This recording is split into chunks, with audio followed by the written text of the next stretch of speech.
That night, there was no moon. The forest was so dark that even if I raised my hand in front of my face, I wasn't sure I could see my own fingers. The air was heavy with the smell of damp earth, sweat, and old gunpowder. We lay close together in our foxholes, no one speaking out loud.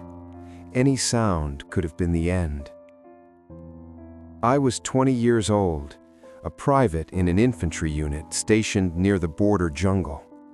Back then, I didn't truly understand what war was.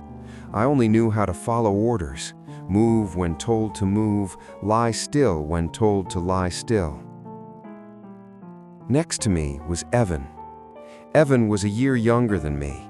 He had enlisted early to escape a poor hometown. Nothing there but dusty roads and a mother working double shifts every day. Evan wasn't much of a talker, but whenever he mentioned his mother, his voice softened in a way that always caught my attention. We had only known each other for 3 months, but in war, 3 months can feel longer than a lifetime.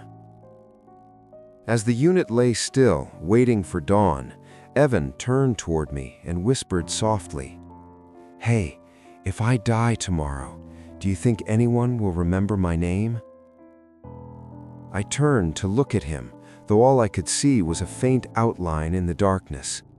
That question didn't sound like a joke. It was too calm, too real. I answered quickly, almost instinctively. "Of course, your mom will remember. I'll remember. Everyone in this unit will remember." Evan was quiet for a moment. Then he said, "I'm just afraid I'll disappear, and no one will even notice I was ever here." I didn't know what else to say. At the time, my mind held one naive thought: tomorrow will pass, like every other day. But war doesn't move according to human expectations. Just as the sky began to lighten, the first artillery rounds hit. The ground shook violently, as if the earth itself were being torn apart. The explosion slammed into my chest, leaving nothing but a long ringing in my ears. We scrambled out of our foxholes, firing back on pure instinct. Everything became chaos, fast, brutal, and cold. I lost sight of Evan in the smoke and gunfire. When the fighting ended, the forest fell into a terrifying silence. Not the silence of peace, but the silence of something that had just been taken away. We regrouped for roll call. Names were called one by one. Each was answered with a tired, "Here." Then came Evan's name. No response. The platoon leader called it again, then a third time. Still nothing. A soldier was sent to look for him. Minutes later, he returned and shook his head. Evan was found less than 30 meters from where we had been hiding. A piece of shrapnel had ended his story before he ever understood what had happened. There was no time for tears. We had to continue the mission. Evan was wrapped in a poncho and placed under a tree, waiting for recovery later. As we moved out, I looked back one last time, and I told myself, I will remember his name.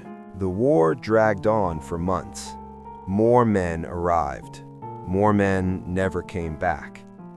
Evan's name was spoken less and less, not because anyone chose to forget, but because in war, memory is a luxury. To survive, you learn how to keep moving forward. When I finally returned home, my backpack was much lighter than the day I left, but what I carried in my head was far heavier. Years passed. I built a family, found work, had nights where I slept without hearing gunfire in my dreams. But sometimes, on very quiet evenings, Evan's question would return. If I die tomorrow, will anyone remember my name? 20 years after the war, I decided to find Evan's mother. I'm not sure why. Maybe because I was afraid that if I didn't, his name would truly disappear. She still lived in the same small town, in a modest house. When I introduced myself as someone who had served with her son, she looked at me for a long moment. Then she invited me inside without saying a word. On a shelf stood an old photograph, Evan in uniform wearing an awkward smile. Beneath it was a neatly folded flag. I told her about the moonless night, about Evan's question, about the roll call the next morning. She didn't cry. She just held my hand tightly and said something I will never forget. "Thank you for remembering his name." Only then did I truly understand what is most frightening about war. It isn't just death, it's disappearing in silence. Today, when people talk about war, they often speak of victories, tactics, and numbers. Rarely do they talk about the names that were never answered during roll call. Evan wasn't a hero. He had no medals, he has no monument. He was just a young man who feared being forgotten.